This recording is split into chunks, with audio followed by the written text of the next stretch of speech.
మాఘమాసంలో స్నానం ఆచరించడానికి విధి విధానం ఉంది. ఎలా పడితే అలా స్నానం చేస్తే అది పుణ్య స్నానం అవదు, దానివల్ల ఎటువంటి పుణ్యం లభించదు. మనం నదుల వద్దకు వెళ్ళినా, ఇంటిలో స్నానం చేసినా దానికి స్నాన విధి అని ఉన్నది. ఆ స్నాన విధి అంటే ఏమిటంటే, ప్రతి మానవుడు నదుల్లో స్నానం ఆచరించేటప్పుడు ఇంటిలోనే తల స్నానం ఆచరించాలి ముందుగా. అలా స్నానం ఆచరించాక కొత్త వస్త్రములు లేదా శుభ్రమైన వస్త్రములు కట్టుకుని, ముఖ్యంగా మగవారైతే ధవతి వంటివి, పంచె వంటివి కట్టుకోవడం, పైన ఒక వస్త్రాన్ని వేసుకోవడం. స్త్రీలు వారికి అనుకూలమైనటువంటి చీర వంటి వస్త్రాలు కట్టుకోవడం.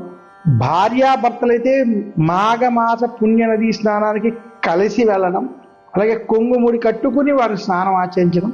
ఈ రకంగా శాస్త్రబద్ధంగా మాఘమాస పుణ్య నదీ స్నానం ఆచరించాలి.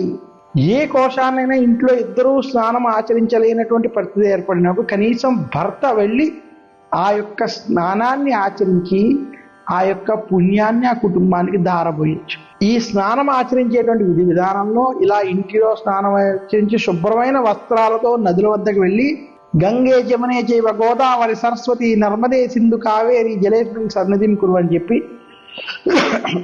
ఓం అపవిత్ర పవిత్రో వా సర్వావస్థాంగతో యస్మరే పుండరీకాఖ్యం సబాహ్యాభ్యంచనం శుద్ధి అని ఆ యొక్క నీళ్ళని ఇంటి మీద జల్లుకుని ఆ యొక్క నదీమాతకు నమస్కరించి సంకల్ప సహితంగా మాఘమాస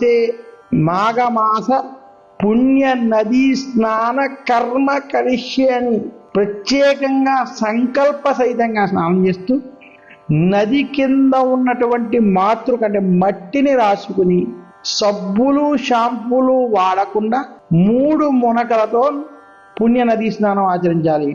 ఏ వ్యక్తి అయినా నదుల్లో సబ్బులు షాంపూలతో స్నానం ఆచరించడం, అవహేళనతో లేదా వ్యంగ్య పదజాలాలు వాడుతూ వారి యొక్క ఆనందం కోసమో ఇతరులని ఇది చేయడం కోసమో చేసేటువంటి స్నానాలు కాదని, భక్తి శ్రద్ధలతో ఆ నదీమాతని గౌరవిస్తూ కింద మట్టిని రాసుకుని పుణ్య నదీ స్నానాన్ని ఆచరించాలి. ఇంకెవరికైనా ఇంకొంచెం విశేషంగా చేయాలనుకుంటే పసుపు, గంధము, కుంకుమ వంటివి కూడా నదీ స్నానంలో వినియోగించడంలో దోషం లేదు తప్ప, సబ్బులు షాంపూలతో చేసేటువంటి స్నానం పుణ్య నదీ స్నానం కాదని ప్రత్యేకంగా తెలియజేస్తున్నాను.